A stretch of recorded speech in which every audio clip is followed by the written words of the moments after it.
ప్రకాశం జిల్లా కొండేపిలో పారిశుద్ధ్యం పడికేసింది. కొండేపి నుంచి జాలపాలెం వెళ్లే ప్రధాన రహదారులకి ఇరువైపులా చెత్త కుప్పలు కొండలను తలపిస్తున్నాయి. రోడ్లకు ఇరువైపులా చెత్త పేరుకుపై దుర్వాసన వెదజల్లడంతో ప్రజలు తీవ్ర అసౌకర్యానికి గురవుతున్నారు. తడి పొడి చెత్తని సేకరించేందుకు పంచాయతీలతో లక్షలు వెచ్చించి చెత్త బుట్టలను ఇంటింటికి పంపిణీ చేసి ఈ కార్యక్రమాన్ని ఆర్భాటంగా ఏర్పాటు చేశారు. కానీ నిర్వాహకులేమితో లక్ష్యం అటకెక్కింది. దీంతో అక్కడ పందులకు అవాసులుగా మారి రాకపోకలకి తీవ్ర ఆటంకం కలుగుతుందని వాపోతున్నారు స్థానికులు. ఇప్పటికైనా సంబంధిత అధికారులు స్పందించి రోడ్డుకు ఇరువైపులో ఉన్న చెత్తని తొలగించి పారిశుద్ధ్యంగా ఉంచేలా చూడాలని ప్రజలు కోరుతున్నారు. గ్రామాల ప్రజలు నిత్యం తిరుగుతూ ఉంటారు. ఈ గ్రామాల్లో కనీసం చెత్త అంతా మొత్తం రోడ్డుకి ఇరువైపులా అటు ఇటు చెత్త వేసి ప్రజల్ని ఏదో బళ్ళు పోవాలన్నా కూడా ఇబ్బంది పడుతున్నారు ఇక్కడ జనాలు.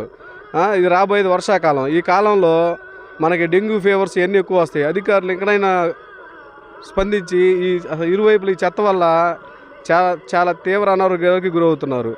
ప్రజలు కూడా బాగా ఇబ్బంది పడుతున్నారు. దీన్ని తక్షణం అధికారులు గుర్తించి దీని మీద చర్యలు తీసుకోవాలని కోరుకుంటున్నాం. దాదాపు 10 మట్టి కొండలు అనుకుంటారేమో పొరపాటు. ఇది గ్రామంలో తీసేసిన చెత్త మాత్రమే చెత్తే కొండల్లాగా పేరుకొని ఉంది.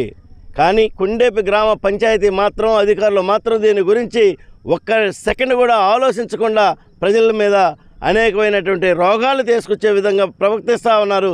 ఇది సరైన విధానం కాదు.